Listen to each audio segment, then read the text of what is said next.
यूं तो बनारस घाट अपनी खूबसूरती के लिए बहुत प्रचलित है, पर घाट के किनारे कई राज लिए बैठे हैं।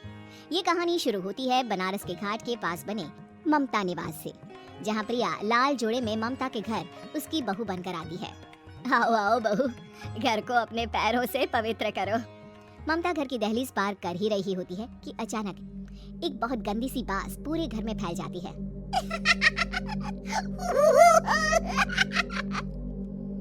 ये बदबू और ये आवाजें, ये कौन हंस रहा है माँ?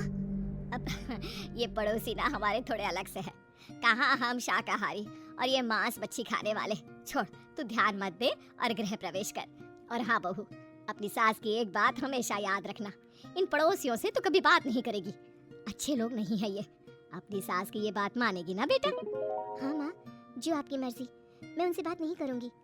अगले दिन प्रिया अपनी पहली रसोई बनाने रसोई घर में जाती है।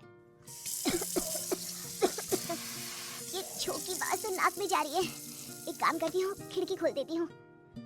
प्रिया खिड़की खोलने जाती है। इतने जाले, लगता है इस खिड़की को कभी खोला ही नहीं गया। पर ऐसा क्यों? ओह, नॉन वेज की स्मेल आती होगी ना। 2 मिनट के लिए खोल लेती हूँ, फिर बंद कर दूंगी।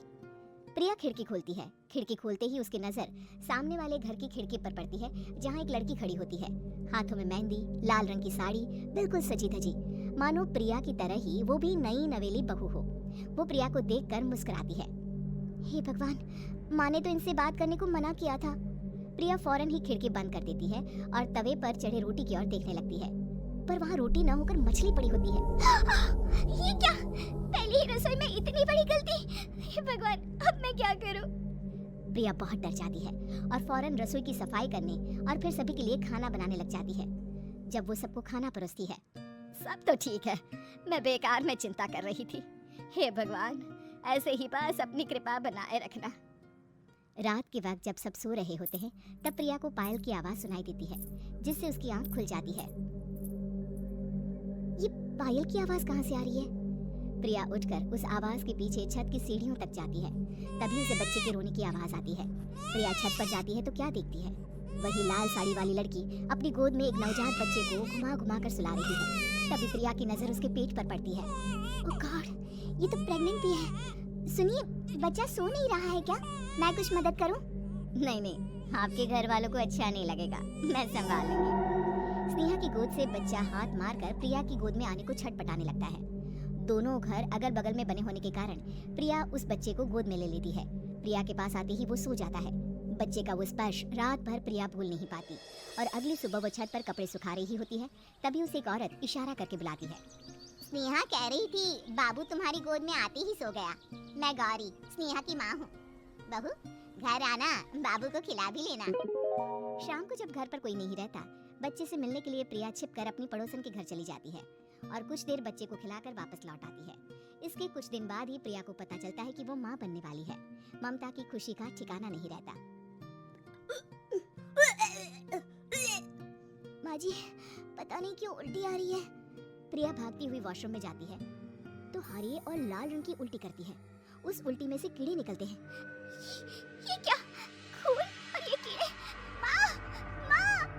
प्रिया की आवाज सुनकर ममता दौड़कर आती है, पर बेसिन में कुछ नहीं होता। प्रिया हक्की बक्की रह जाती है। ये सब क्या हो रहा है? प्रिया घबरा जाती है और अपने कमरे में जाकर सो जाती है। डर के कारण वो इतनी थक जाती है कि उसकी आंख लग जाती है।